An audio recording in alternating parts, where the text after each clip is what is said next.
Hello friends, आज हम लोग पहला वंश और कुषाण वंश के बारे में पढ़ेंगे। तो जैसा कि आप सभी को पता होगा कि मौर्य काल के पतन के पश्चात जो है मगध छोटे छोटे टुकड़ों में बट गया था और वहां पे कोई भी योग्य शासक नहीं था, जिसके कारण जो है विदेशी आक्रमणकारियों को भारत जो है एक अवसर की तरह दिखा था और 4 विदेशी आक्रमण हुए थे। अर्थात हम लोग कह सकते हैं कि मौर्योत्तर काल के बाद जो है भारत पर 4 विदेशी आक्रमणकार हुए। वो कौन कौन से थे? तो हिंद यवन थे, शक थे, पहलव थे और कुषाण थे। हम लोगों ने हिंद यवन और शक के बारे में पढ़ लिया है। आज हम लोग पहलव वंश और कुषाण वंश के बारे में डिटेल में जानेंगे। ठीक है, तो आइए स्टार्ट करते हैं पहलव वंश से। देखिए, यहाँ पर पहलव वंश के बारे में ज्यादा डिटेल में तो नहीं है, तो हम लोग बेसिकली इसके कुछ कुछ इंपॉर्टेंट पॉइंट्स को जानते हैं। जैसे कि मौर्योत्तर काल के बाद जो है भारत पर आक्रमण करने वाले तीसरे वंश कौन हुए थे? तो पहलव वंश हुए थे। इसे ही क्या कहा जाता है? पार्थियाई कहा जाता है। अब आपसे अगर क्वेश्चन पूछा जाए कि ये कहाँ के थे, अर्थात कहाँ के निवासी थे, तो ये लोग जो थे ईरान के निवासी थे। ईरान को ही हम लोग फारस भी कहते हैं। ठीक है, फारस कह सकते हैं, पर्शिया कह सकते हैं। ठीक है, वहां के निवासी थे, इसलिए इसे जो है पर्शियन भी कहा जाता था। इसे क्या कहा जाता था? पार्शियन भी कहा जाता था। ठीक है, पहलव वंश को ही पार्शियन भी कहा जाता था, अर्थात पार्थियाई भी कहा जाता था। क्योंकि ये कहाँ के निवासी थे? ईरान के, अर्थात फारस के, अर्थात पर्शिया के ये निवासी थे, इसलिए इसे पार्शियन भी कहा जाता है। अगर इसकी राजधानी की बात करें तो इसकी राजधानी पुरुषपुर थी। इसकी राजधानी क्या थी? पुरुषपुर, जिसे हम लोग पेशावर भी कहते हैं। ठीक है, ये इसकी राजधानी थी, अर्थात पहलव वंश की राजधानी थी। अगर इसके संस्थापक के बारे में बात करें तो मिथ्रेडेटस इसके संस्थापक थे। कौन थे? मिथ्रेडेटस, ये इसके संस्थापक थे। तो पहलव वंश के बारे में अभी हम लोगों ने क्या अलग से जानकारी ली है? तो मौर्योत्तर काल के बाद जो है भारत पर आक्रमण करने वाला तीसरा वंश कौन सा वंश था? पहलव वंश था। दूसरा हम लोग क्या देखे कि ये जो है ईरान अर्थात फारस अर्थात पर्शिया के रहने वाले थे, जिसके कारण इसे पार्शियन भी कहा जाता था। इसके संस्थापक की बात की जाए तो मिथ्रेडेटस इसके संस्थापक थे। इन्होंने राजधानी किसे बनाई थी? तो पुरुषपुर अर्थात पेशावर को इन्होंने राजधानी बनाई थी। आइए इसके बारे में दिए गए पॉइंट्स को पढ़ते हैं। देखिए, पश्चिमोत्तर भारत में शकों के आधिपत्य के बाद जो है पार्थियाई लोगों का आधिपत्य हुआ है। पश्चिमोत्तर भारत की बात की जाए तो शकों के बाद जो है किसका यहाँ पर आधिपत्य हुआ है? तो पार्थियाई अर्थात पहलव लोगों के यहाँ पे आधिपत्य हुए हैं। सबसे प्रसिद्ध पार्थियाई राजा गोंडो फर्निस है। गोंडो फर्निस जो है सबसे प्रसिद्ध राजा थे पहलव वंश के।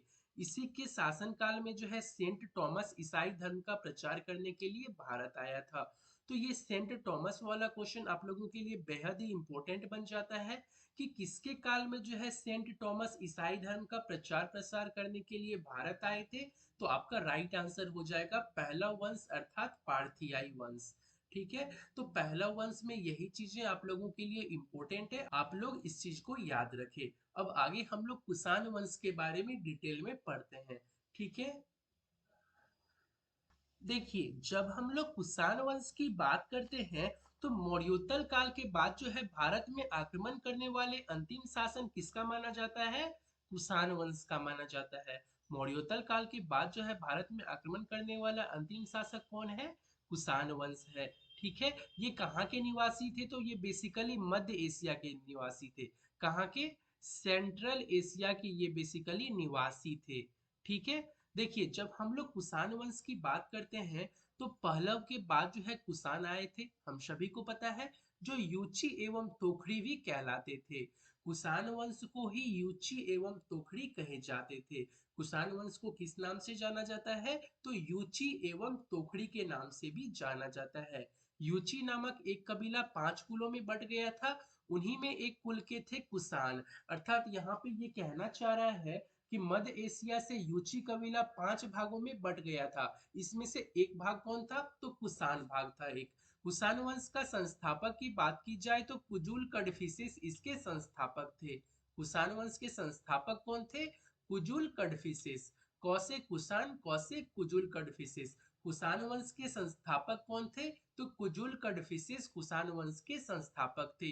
इस वंश का सबसे प्रतापी राजा कनिष्क था। आप सभी को पता होगा कि कनिष्क जो है किस वंश से बिलोंग करता है?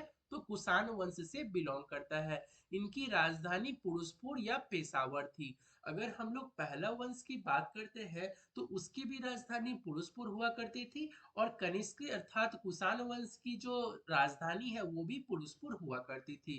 कुषाणों की द्वितीय राजधानी मथुरा थी। जब हम लोग कुषाण वंश की बात करते हैं तो उसकी पहली राजधानी पुरुषपुर, जिसे हम लोग पेशावर कहते हैं, और दूसरी राजधानी मथुरा थी। कनिष्क यहीं के रहने वाले थे। कनिष्क किस वंश से बिलोंग करते थे? तो कुषाण वंश से। कुषाण वंश की पहली राजधानी पुरुषपुर, जो कि पहला वंश की भी राजधानी थी, और द्वितीय राजधानी की बात की जाए तो मथुरा। ठीक है, यहाँ तक क्लियर है। नेक्स्ट पॉइंट हम लोग देखते हैं। देखिए, कनिष्क के 78 ईस्वी अर्थात गद्दी पर बैठने के समय, तो यहाँ से एक क्वेश्चन बन गया आपका कि कनिष्क जो है कुषाण वंश से थे, ये सभी को पता है। कनिष्क गद्दी पर कब बैठे थे? तो 78 ईस्वी में कनिष्क जो है गद्दी पर बैठे थे। 7-8 ईस्वी में जो है कनिष्क गद्दी पर बैठे थे। कनिष्क किस वंश से बिलोंग करते हैं? तो कुषाण वंश से। और गद्दी पर कब बैठे थे? तो 78 ईस्वी में यह गद्दी पर बैठे थे। और गद्दी पर बैठने के समय में जो है ये एक संवत चलाए थे, जिसका नाम था शक संवत। तो शक संवत किसके द्वारा चलाया गया? तो कनिष्क के द्वारा। कब? 78 ईस्वी में। शक संवत कनिष्क के द्वारा 78 ईस्वी में।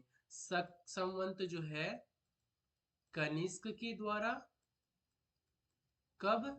तो 78 ईस्वी में चलाया गया था, जिसे भारत सरकार द्वारा प्रयोग में लाया जाता है। और शक संवत को ही भारत सरकार द्वारा प्रयोग में लाया जाने लगा। कनिष्क ने 78 ईस्वी में शक संवत की शुरुआत की थी। नेक्स्ट पॉइंट है, बौद्ध धर्म की चौथी बौद्ध संहिता जो है कनिष्क के शासनकाल में हुई थी। बौद्ध धर्म में जो है टोटल 4 संहितियां हुई थी। ये हम लोग डिटेल में बौद्ध धर्म में पढ़ चुके हैं। अगर हम लोग चौथी संगीति की बात करें तो वो किसके काल में हुई थी? कनिष्क के शासन काल में। और किसकी अध्यक्षता में? तो वसुमित्र की अध्यक्षता में जो है चौथी संगीति हुई थी। किस धर्म की? तो बौद्ध धर्म की। कनिष्क बौद्ध धर्म के महायान संप्रदाय के अनुयायी थे। हम लोग जानते हैं कि बौद्ध धर्म दो भागों में विभक्त हो गया था। कौन कौन? हीनयान और महायान। जब हम लोग कनिष्क की बात करें तो वो जो है महायान संप्रदाय का अनुयायी था। सबसे पहले तो है कनिष्क जो है बौद्ध धर्म का अनुयायी था। अगर बौद्ध धर्म में डिटेल में बात करें तो महायान संप्रदाय का कनिष्क अनुयायी था। ठीक है। चौथी बौद्ध संगीति किसके काल में हुई थी? तो कनिष्क के शासन काल में। किसके अध्यक्षता में? तो वसुमित्र की अध्यक्षता में हुई थी। नेक्स्ट पॉइंट है, चीनी जनरल पेन चोआ ने कनिष्क को हराया था। जब युद्ध होता है पेन चोआ जो कि चीनी जनरल थे और कनिष्क के बीच में, तो कौन जीतता है? पेन चोआ इस युद्ध के विनर होते हैं। तो चीनी जनरल जो है पेन चोआ ने कनिष्क को पराजित किया था युद्ध में। नेक्स्ट पॉइंट है, आरंभिक कुषाण शासकों ने भारी संख्या में स्वर्ण मुद्राएं जारी की, जिनकी शुद्धता जो है गुप्त काल की स्वर्ण मुद्राओं से उत्कृष्ट है। और यहाँ पर नोट बना के लिखा गया है, कुषाणों ने सोने के सर्वाधिक शुद्ध सिक्के जारी किए थे। देखिए, इसमें कई तरह से क्वेश्चन पूछे जाते हैं। पहला आपसे ये पूछ सकता है कि सर्वाधिक स्वर्ण सिक्का जारी किसने किया था? देखिए, मैं यहाँ साइड में लिख देता हूँ कि सर्वाधिक स्वर्ण सिक्के जारी करने का अगर बात किया जाए तो आ जाएगा गुप्त राजाओं ने। ठीक है। सर्वाधिक स्वर्ण सिक्के जारी करने का श्रेय किसे जाता है? गुप्त राजाओं को जाता है। सर्वप्रथम अगर बात किया जाए कि सर्वप्रथम जो है सोने के सिक्के जारी करने वाले कौन थे, तो वो कुषाण वंश थे। ठीक है। अगर आपसे ऐसा पूछा जाए कि सोने के सर्वाधिक शुद्ध सिक्के किसके द्वारा जारी किए गए, तो वो भी आपका राइट आंसर हो जाएगा कुषाण वंश। सर्वाधिक स्वर्ण सिक्के जारी किए गुप्त राजाओं ने, सर्वप्रथम कुषाण ने, और सर्वाधिक शुद्ध सिक्के भी कुषाण ने। तो इस तरह से आपके क्वेश्चन पूछे जा सकते हैं। नेक्स्ट पॉइंट हम लोग देखते हैं, कुषाणों ने उत्तरी और उत्तरी पश्चिमी भारत में सर्वाधिक संख्या में तांबे के सिक्के को जारी किया था। गुप्त राजाओं ने सर्वाधिक स्वर्ण सिक्के जारी किए, और कुषाणों ने जो है सर्वाधिक तांबे के सिक्के जारी किए थे। ठीक है, ये आप लोगों को याद रखना है। सर्वाधिक स्वर्ण सिक्का किसने जारी किया? गुप्त राजाओं ने। सर्वाधिक तांबे का सिक्का किसने जारी किया? तो ये कुषाण राजाओं ने। नेक्स्ट पॉइंट हम लोग देखते हैं। कनिष्क का राजवेद चरक आयुर्वेद का विख्यात विद्वान थे जिसने संस्कृत में चरक संहिता की रचना की थी। तो आपसे डायरेक्टली क्वेश्चन पूछा जा सकता है कि चरक संहिता की रचना किसने की थी? तो चरक ने की थी, जो कि आयुर्वेद का विख्यात विद्वान थे, जिसमें 8 भाग एवं 120 अध्याय है। चरक संहिता की जब हम लोग बात करते हैं तो इसके 8 पार्ट है और 120 जो है इसके अध्याय है। ठीक है, यह भारतीय चिकित्सा शास्त्र का विश्वकोश कहलाता है। तो भारतीय चिकित्सा शास्त्र का विश्वकोश किसे कहा गया है? तो चरक को कहा गया है। चरक कौन थे? तो कनिष्क के एक राजवेद थे जो कि आयुर्वेद के विख्यात विद्वान थे। नेक्स्ट पॉइंट हम लोग देखते हैं। महाविभास सूत्र के रचनाकार वसुमित्र है। तो महाविभास सूत्र के रचनाकार किसे माना जाता है? वसुमित्र को माना जाता है। महाविभास सूत्र के रचनाकार कौन है? वसुमित्र है। इसे ही बौद्ध धर्म का विश्वकोश कहा जाता है। बौद्ध धर्म का विश्वकोश किसे कहा जाता है? तो वसुमित्र को कहा जाता है।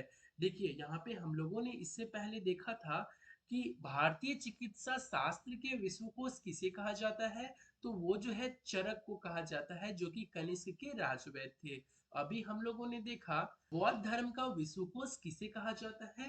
तो वसुमित्र को बौद्ध धर्म का विश्वकोश कहा जाता है। ये किसका रचना किए थे? तो महाविभास सूत्र की रचनाकार थे वसुमित्र। इसे ही बौद्ध धर्म का विश्वकोश कहा जाता है। वसुमित्र को बौद्ध धर्म का विश्वकोश कहा जाता है। कनिष्क के राजकवि अश्वघोष ने बौद्धों का रामायण बुद्धचरित की रचना की थी। कनिष्क का राजकवि था अश्वघोष, और अश्वघोष ने जो है बौद्धों का रामायण अर्थात बुद्धचरित की रचना की थी। तो देखिए यहाँ से बहुत सारे क्वेश्चन बनते हैं। सबसे पहला क्वेश्चन कि बुद्ध चरित की रचना किसने की? तो आपका राइट आंसर हो जाएगा अश्वघोष ने। कनिष्क के राजकवि अश्वघोष ने बौद्धों का रामायण की रचना किया था, जिसे क्या कहा जाता है? तो बुद्ध चरित कहा जाता है। नेक्स्ट पॉइंट हम लोग देखते हैं। वसुमित्र, पार्श्व, नागार्जुन, महाचेत और संरक्ष भी कनिष्क के दरबार की विभूति थे। कनिष्क के दरबार की विभूति की बात की जाए तो वसुमित्र भी हो जाएगा, पार्श्व भी हो जाएगा, नागार्जुन भी हो जाएगा, महाचेत भी और संरक्ष भी। ये सारे कनिष्क के दरबार में विभूति थे। नेक्स्ट पॉइंट हम लोग देखते हैं जो कि बहुत ही इंपॉर्टेंट है। भारत का आइंस्टाइन किसे कहा जाता है? नागार्जुन को। नागार्जुन को भारत का आइंस्टाइन कहा जाता है।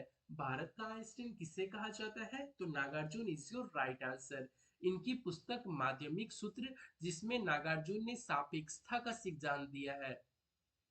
तो यहाँ से क्वेश्चन बनता है, नागार्जुन की वो कौन सी पुस्तक थी जिसमें उन्होंने सापेक्षता का सिद्धांत दिया है? तो उस पुस्तक का नाम है माध्यमिक सूत्र। या फिर ऐसे पूछा जा सकता है कि माध्यमिक सूत्र के रचनाकार कौन थे? तो Nagarjuna is your right answer. इसे ही भारत का आइंस्टीन कहा जाता है। कनिष्क की मृत्यु 102 ईस्वी में हो गई थी। कुषाण वंश का अंतिम शासक कौन था? तो वासुदेव आपका राइट आंसर हो जाएगा। कुषाण वंश का अंतिम शासक कौन था? वासुदेव। कनिष्क किस वंश से बिलोंग करते हैं? कुषाण वंश से। कनिष्क की मृत्यु कब होती है? तो 102 ईस्वी में। कनिष्क की मृत्यु कब होती है? 102 ईस्वी में। कुषाण राजा देवपुत्र कहलाते थे। कुषाण राजा क्या कहलाते थे? इसे देवपुत्र कहा जाता था। यह उपाधि कुषाणों ने चीनियों से ली थी। कुषाणों ने चीनियों से ये उपाधि ली थी जिसका नाम है देवपुत्र। इसलिए कुषाण राजाओं ने अपने आप को देवपुत्र कहा था। कुषाण राजा देवपुत्र कहलाते थे। और ये उपाधि किससे ली थी उन्होंने? तो चीनियों से ली थी ये उपाधि। गांधार शैली एवं मथुरा शैली का विकास जो है कनिष्क के शासनकाल में हुआ था। तो आपसे क्वेश्चन पूछा जा सकता है कि गांधार शैली एवं मथुरा शैली का विकास किसके शासनकाल में हुआ था? तो आपका राइट आंसर हो जाएगा कनिष्क के शासनकाल में हुआ था। मथुरा संग्रहालय में कुषाण कालीन मूर्तियों का संग्रह अधिक मात्रा में है। जब हम लोग गांधार शैली और मथुरा शैली की बात करते हैं तो मथुरा संग्रहालय में जो है कुषाण कालीन मूर्तियों का संग्रह अधिक मात्रा में है। और गांधार कला के लिए तक्षशिला प्रसिद्ध है। गांधार कला के लिए कौन सी जगह प्रसिद्ध है? तो तक्षशिला प्रसिद्ध है गांधार कला के लिए। नेक्स्ट पॉइंट है, रेशम मार्ग पर नियंत्रण रखने वाले शासकों में सबसे प्रसिद्ध कुषाण थे। रेशम मार्ग पे नियंत्रण करने वाले सबसे प्रसिद्ध कौन थे? तो कुषाण को माना जाता है। कुषाण साम्राज्य में मार्गों पर सुरक्षा का प्रबंध था। रेशम मार्ग का आरंभ जो है कनिष्क ने कराया था। रेशम मार्ग का आरंभ किसने करवाया था? कनिष्क ने करवाया था। अब आप लोगों के मन में क्वेश्चन आया होगा कि इस मार्ग का नाम जो है रेशम मार्ग क्यों रखा गया था? क्योंकि देखिए, बड़ी मात्रा में चीन के रेशम और रेशम वस्त्र इसी मार्ग से पश्चिमी तक पहुंचाए जाते थे, जिसके कारण जो है इस मार्ग का नाम जो है रेशम मार्ग रखा गया था। नेक्स्ट पॉइंट हम लोग देखते हैं। देखिए, रेशम बनाने की तकनीक का आविष्कार जो है सबसे पहले चीन में हुआ था। रेशम बनाने का तकनीक का आविष्कार सबसे पहले कहाँ पर हुआ था? तो चीन में हुआ था। इसीलिए देखिए, अभी हम लोग जब इसकी बात करते हैं रेशम मार्ग की, तो ये जो है बड़ी मात्रा में चीन के रेशम और रेशम वस्त्र इसी मार्ग से जो है पश्चिमी तक पहुंचाए जाते थे। किस मार्ग से पहुंचाए जाते थे? प्राचीन चीन से मध्य एशिया से होकर दक्षिणी एशिया, पश्चिमी एशिया, यूरोप तथा उत्तर अफ्रीका जाने वाला थल व्यापार का जो रास्ता होता था, उसी को जो हम लोग रेशम मार्ग कहते हैं।